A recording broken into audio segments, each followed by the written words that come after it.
Hey guys, how's it going? Thank you for tuning into the Doc Lounge podcast. This is going to be a short episode today because we're going to introduce one of our new series. So, my co host today is our podcast director, Heather Lapham. Hi. Thanks for being here. Thanks for having me. So, Heather does all the behind the scenes of the Doc Lounge. So, if you're interested in being a guest, you're going to be talking to her and working with her. So, she's a big part of why this podcast is going today. So, well, we wanted to dedicate this quick episode to talk about our new series that will be launching in a few days called Crazy Cases. In this series, we will speak with physicians and APPs as they share their firsthand account with some of the most unusual and interesting cases that they have seen throughout their careers. Yeah, and we use the word crazy in the series title to express the dynamic of the case, so it really has nothing to do with the patient, but rather the chain of events. And obviously, all patient information and names are going to be changed because privacy is of utmost importance both to us and the providers that we talk to. And when we opened ourselves up to explore these cases, we had really no idea what to expect. And so far, we've heard a lot of incredibly diverse stories, and each provider has their own voice, so it makes each episode incredibly unique. Yeah, and so far, the wide range of case subjects has been anywhere from rare kidney cancers to a pediatrician who had a infant who had these behavioral mysteries, and then we even talked to a doctor recently who was involved with a huge rabies outbreak, so everything in between, really. So in each episode, the physician will walk us through the symptoms, then to the treatments, and then finally the resolution or cure. So if you're a physician or an advanced practice provider with a crazy case to share, we would really love to hear from you. So email the Doc Lounge at pacificcompanies.com and share with us your case. And we'll get back to you and schedule a time to get to know you better and see if your case would be a good fit for our series. Yeah, I look forward to talking to you. So to kick this off, we're going to give you a quick 5-minute preview of our Crazy Case episode with pediatrician Dr. Natalie Lambajian Drummond. All right, guys, thanks for tuning in and have a great day.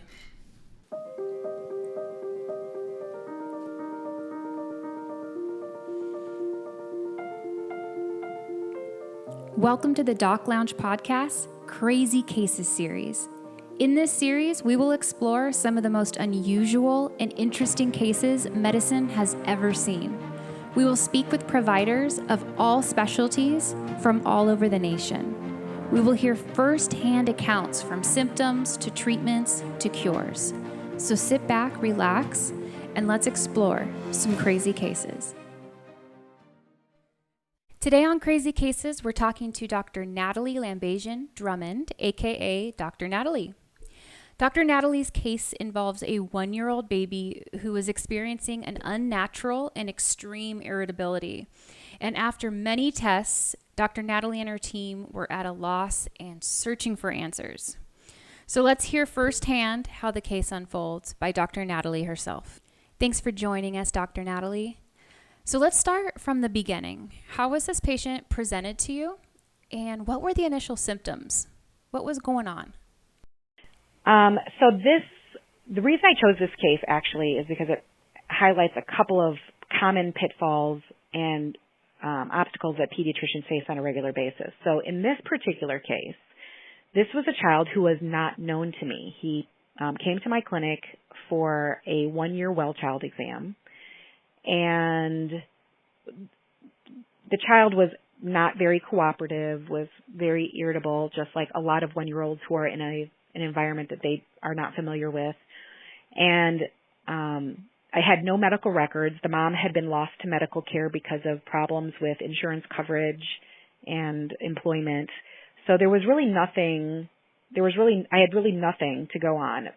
So we were doing his 1-year well child exam, and she had made a comment about how lately he had been particularly irritable.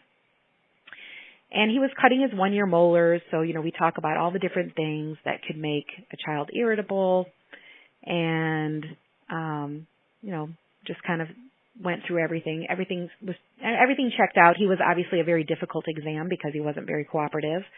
But to the best of my ability to assess him and what I knew and what I could get from mom, other than this irritability complaint, there were really no other issues. So that's kind of where it started. And then about 2 days later, I got another phone call from her, and she said, he's so irritable, he's hardly sleeping, he's driving us crazy, and we just can't seem to console him. And I said, okay, well, that's not normal.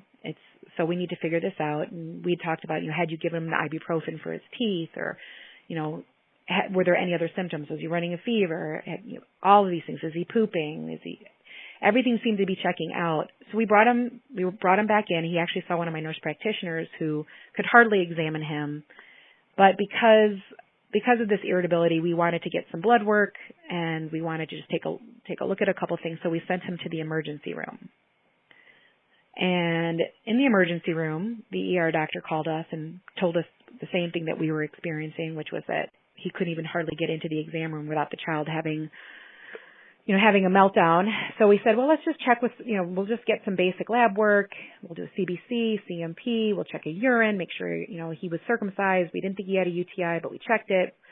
We checked just a KUB of his abdomen to make sure there wasn't any obstruction or anything that was abnormal, and everything came back completely fine. So we were kind of at a loss. We didn't know really what was going on with him. So we sent him home, and we're going to follow up with him a day or two later. He comes back. At this point, mom has dark circles in her eyes. She's hardly slept. This child is so incredibly irritable. And she said that he was refusing. She's like, when he seems like he's drunk, like he's all over the place. And she said, I don't know if it's just because he's really tired, because he hasn't done much sleep, but he just seems like he's walking like he's drunk.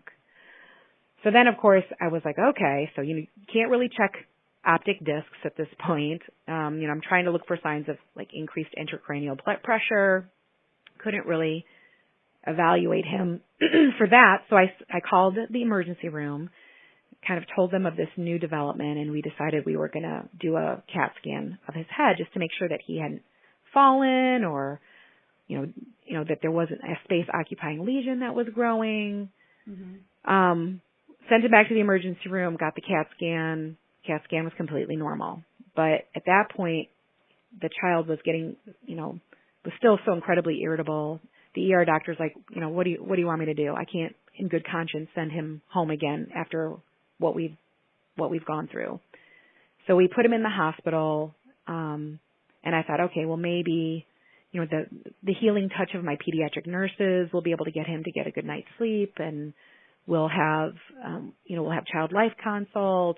We'll have, we'll be able to just get a better assessment, just being able to kind of watch him and observe him in the hospital.